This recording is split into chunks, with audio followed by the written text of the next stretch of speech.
परिचय। माँ, हम अपने संगीत की कक्षा से वापस आ गए हैं। मुझे बहुत भूख लग रही है। मुझे भी। ठीक है बच्चों, ये सेब लो और अपने में बांट लो, तब तक मैं खाना बनाती हूँ। लेकिन माँ, हम इसे कैसे बांटेंगे? ये बहुत आसान है। सेब को चाकू से 2 बराबर भाग में काटो ताकि तुम दोनों को सेब का आधा हिस्सा मिल सके। बच्चों, आज आप अपने दैनिक जीवन में भिन्न के बारे में सीखेंगे। हमारे साथ आओ। आओ सीखें। भिन्न संख्याओं की अवधारणा का वर्णन करना, प्रत्येक भिन्न के अंश और हर को पहचानना, ये समझना कि किसी समुच्चय के पूर्ण या आंशिक भाग को प्रदर्शित करने के लिए भिन्न का प्रयोग कैसे करेंगे। दैनिक जीवन में भिन्न संख्याओं के उपयोग पर चर्चा करना। भिन्न संख्याएं क्या होती हैं? क्या आप गिन सकते हैं कि यहाँ कितने वृत्त हैं? 1, 2, 3, 4, 5। यदि वृत्त का सिर्फ आधा भाग हो तो हम इसे कैसे गिनेंगे? जी हाँ, हम भिन्न का प्रयोग करेंगे। भिन्न संख्याएं वे संख्याएं हैं जो एक पूर्ण का एक भाग निरूपित करती है। अंश और हर। यहाँ एक पूरा जन्मदिन का केक है। आइए इसे छोटे टुकड़ों में काटें। यदि हम केक को बीच से काटें तो हमें 2 बराबर भाग प्राप्त होंगे। हर भाग पूरे केक का एक आधा है। हम इसे भिन्न के रूप में लिख सकते हैं। ये संख्या जो हर कहलाती है हमें बताती है कि एक पूर्ण में से कुल कितने भागों से मिलकर बना है। ऊपर की संख्या को अंश कहते हैं जो भागों की संख्या बताता है। अतः ये केक का एक आधा है और ये केक का 2 आधा है।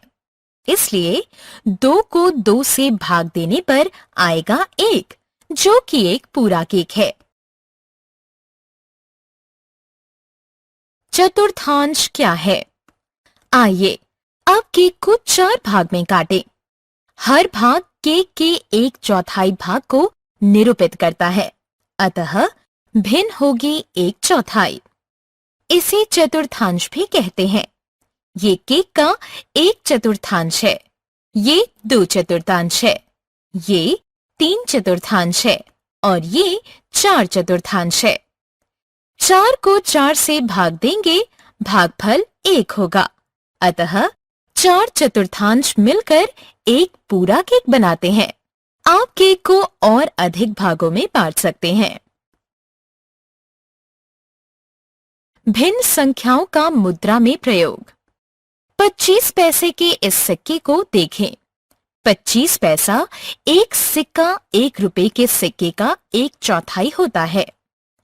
इस प्रकार 10 रुपए का एक नोट 50 रुपए के एक नोट का 1/5वां भाग होता है। अतः बच्चों, भिन्न संख्याओं का प्रयोग मुद्राओं में भी होता है।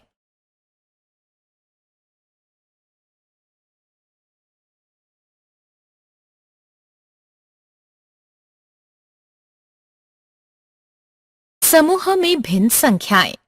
याद रखें कि हम भिन्न संख्याओं का प्रयोग समूह की वस्तुओं के बारे में बात करने के लिए कर सकते हैं।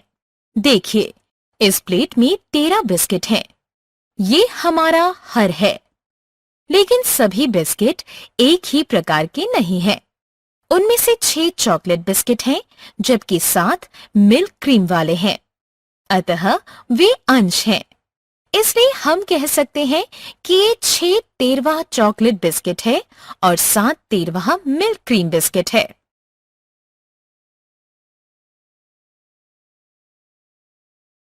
भिन्न संख्याओं का समय में प्रयोग। क्या हम समय को भिन्न में विभाजित कर सकते हैं? हाँ, इस घड़ी को देखो। घंटा एक पूर्ण संख्या होगी और मिनट उसका भाग होगा, क्योंकि एक घंटे में 60 मिनट होते हैं। इसलिए हर मिनट 1/60 भाग है। आप कह सकते हैं कि 20 मिनट 20/60 भाग के बराबर है और ये 1/3 के बराबर होगा। भिन्न संख्याओं के दूसरे प्रयोग। आप में से कितनों को संगीत पसंद है? बहुत अच्छे। हर किसी को संगीत पसंद है। संगीत में पूरा नोट, आधा नोट, 1/4 नोट होते हैं और वे सब एक दूसरे से जुड़े होते हैं। अतः 2 आधे नोट की लंबाई एक पूरी नोट जितनी होती है और 4 1/4 नोट एक पूरी नोट की लंबाई के बराबर होते हैं। क्या ये अद्भुत नहीं है? इसके अलावा आपकी माँ खाना बनाने में भी भिन्न संख्याओं का प्रयोग करती हैं। आप अपने लिए 1 कप चाय कैसे बनाएंगे? आपको आधा कप पानी की जरूरत होगी, है कि नहीं? अतः आपने देखा कि भिन्न संख्याएं हमारे दैनिक जीवन में हर जगह हैं और वे हमारे लिए बहुत उपयोगी हैं। हमने क्या चर्चा की?